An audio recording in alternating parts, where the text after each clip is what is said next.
ولو شاء ربك لجعل الناس أمة واحدة ولا يزالون مختلفين إلا من رحم ربك ولذلك خلقهم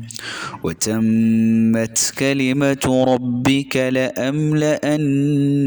جهنم من الجنة والناس أجمعين وكلا نقص عليك من أنباء الرسل ما نثبت به فؤادك وجاءك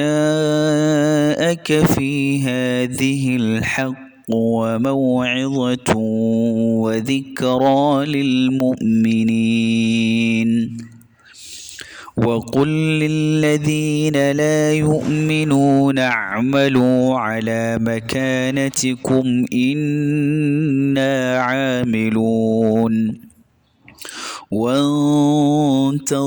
وانتظروا إنا منتظرون